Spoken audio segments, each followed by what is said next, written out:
ನಮಸ್ಕಾರ ವೀಕ್ಷಕರೇ, welcome to ನಮಸ್ತೆ ಇಂಡಿಯಾ ಕುಕಿಂಗ್ ಚಾನಲ್. ಇವತ್ತು ನಮ್ಮ ಚಾನಲ್ನಲ್ಲಿ ಇಡ್ಲಿ ದೋಸೆಗೆ ಸೂಟ್ ಆಗುವಂತಹ ವಡಕರಿ ಮಾಡೋದು ಹೇಗೆ ಅನ್ನೋದನ್ನ ನೋಡೋಣ. 1 ಕಪ್ ಕಡಲೆ ಬೇಳೆಯನ್ನ ಒಂದು ಪಾತ್ರೆಯಲ್ಲಿ ಹಾಕ್ತಾ ಇದ್ದೀನಿ. ಬೇಳೆ ಮುಳುಗುವಷ್ಟು ನೀರನ್ನ ಸೇರಿಸಿ 2 ಅವರ್ ಇದನ್ನ ನೆನೆಕಿಡಬೇಕು. 2 ಅವರ್ ಆದ್ಮೇಲೆ ಇದನ್ನ 2 ರಿಂದ 3 ಬಾರಿ ಚೆನ್ನಾಗಿ ತೊಳೆದು ನೀರನ್ನ ಪೂರ್ತಿಯಾಗಿ ಡ್ರೈ ಮಾಡಬೇಕು. ಇದನ್ನ ಮಿಕ್ಸಿ ಜಾರ್ನಲ್ಲಿ ಹಾಕಿ ನೀರೇನು ಸೇರಿಸದೆ ತರ್ತರಿಯಾಗಿ ರುಬ್ಕೊಬೇಕು. ಪೂರ್ತಿಯಾಗಿರುವ ಬೇಳೆ ಕಾಣಿಸಬಾರದು, ಈ ರೀತಿ ರುಬ್ಕೊಬೇಕು. ಇದರಲ್ಲಿ ಸ್ವಲ್ಪ ಉಪ್ಪು, ಒಂಚೂರು ಅಡಿಗೆ ಸೋಡಾ ಹಾಕ್ತಾ ಇದ್ದೀನಿ. ಇದನ್ನ ಚೆನ್ನಾಗಿ ಮಿಕ್ಸ್ ಮಾಡಿ ಉಂಡೆಗಳನ್ನಾಗಿ ಮಾಡ್ಕೊಬೇಕು.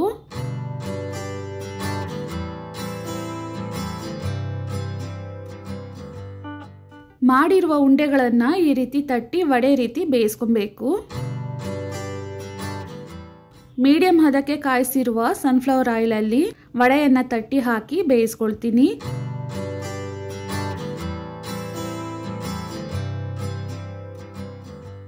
ನಾವು ಹಾಕಿದ್ದ ಹಿಟ್ಟಿನ ಬಣ್ಣ ಬದಲಾಗಿದೆ.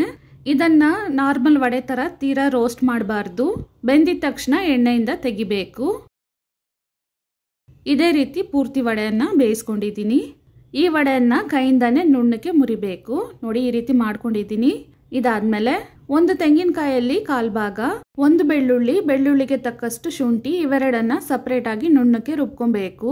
ಒಂದು ಬಾಣಲಿಯಲ್ಲಿ 1/2 ಕಪ್ ಎಣ್ಣೆ ಬಿಸಿ ಮಾಡ್ಕೊಂಡಿದ್ದೀನಿ. ಇದರಲ್ಲಿ 2 ತುಂಡು ಚಕ್ಕೆ, 10 ಲವಂಗ, 1 ಸ್ಪೂನ್ ಸೋಂಪು ಕಾಳನ್ನ ಹಾಕಿದ್ದೀನಿ. ಇದರಲ್ಲಿ ಮಧ್ಯ ಸೀಳಿರುವ 4 ಹಸಿರು ಮೆಣಸಿನಕಾಯಿ, ಸಣ್ಣದಾಗಿ ಕಟ್ ಮಾಡಿರುವ 1 ಈರುಳ್ಳಿ, 1 ಕಡ್ಡಿ ಕರಿಬೇವಿನ ಸೊಪ್ಪನ್ನ ಹಾಕಿ ಈರುಳ್ಳಿಯ ಬಣ್ಣ ಬದಲಾಗೋವರೆಗೂ ಇದನ್ನ ಬಾಡಿಸ್ಕೊಬೇಕು.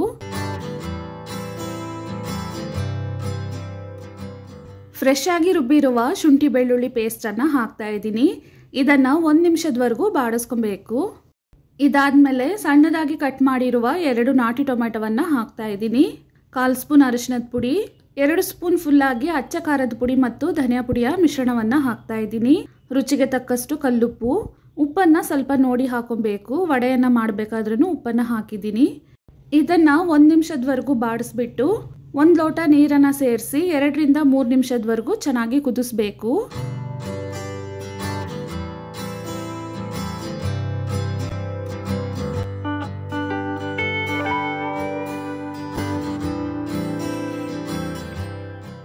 ಪುಡಿ ಮಾಡಿರುವ ವಡೆಯನ್ನ ಹಾಕ್ತಾ ಇದ್ದೀನಿ.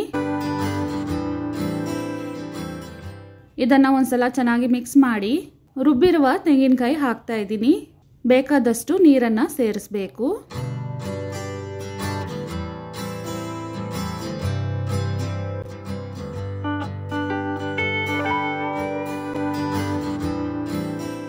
ಈ ಹದಕ್ಕೆ ನೀರನ್ನ ಸೇರಿಸ್ಕೊಬೇಕು. ಸಾರು ಚೆನ್ನಾಗಿ ಕುದ್ದಾದ್ಮೇಲೆ ಬೇಗನೆ ಗಟ್ಟಿ ಆಗತ್ತೆ. 5 ನಿಮಿಷದವರೆಗೂ ಇದನ್ನ ಚೆನ್ನಾಗಿ ಕುದಿಸ್ಬೇಕು. ಇವಾಗ ಆಗಿದೆ. 1 ಮುಷ್ಟಿಯಷ್ಟು ಕಟ್ ಮಾಡಿರುವ ಕೊತ್ತಂಬರಿ ಸೊಪ್ಪನ್ನ ಹಾಕ್ತಾ ಇದ್ದೀನಿ. ಒಂದ್ಸಲ ಚೆನ್ನಾಗಿ ಮಿಕ್ಸ್ ಮಾಡಿ ಸ್ಟವ್ ಅನ್ನ ಆಫ್ ಮಾಡಬೇಕು. ನೋಡಿ, ಈ ಹದಕ್ಕೆ ಇರಬೇಕು. ಸ್ವಲ್ಪ ತಣ್ಣಗಾದ್ಮೇಲೆ ಸಾರೇನಾದ್ರೂ ಗಟ್ಟಿ ಆದ್ರೆ ಇನ್ನು ಸ್ವಲ್ಪ ನೀರನ್ನ ಸೇರಿಸಿ ಒಂದ್ಸಲ ಕುದಿಸಬಹುದು. ಇಡ್ಲಿ ಮತ್ತು ದೋಸೆಗೆ ವಡೆ ಕರಿ ಇವಾಗ ರೆಡಿ ಆಗಿದೆ. ವೀಕ್ಷಕರೇ, ಈ ವಿಡಿಯೋ ನಿಮಗೆ ಇಷ್ಟ ಆಗಿದ್ದರೆ ನಮ್ಮ ಚಾನಲ್ ಅನ್ನ ಲೈಕ್ ಮತ್ತು ಸಬ್ಸ್ಕ್ರೈಬ್ ಮಾಡಿ. ಧನ್ಯವಾದಗಳು.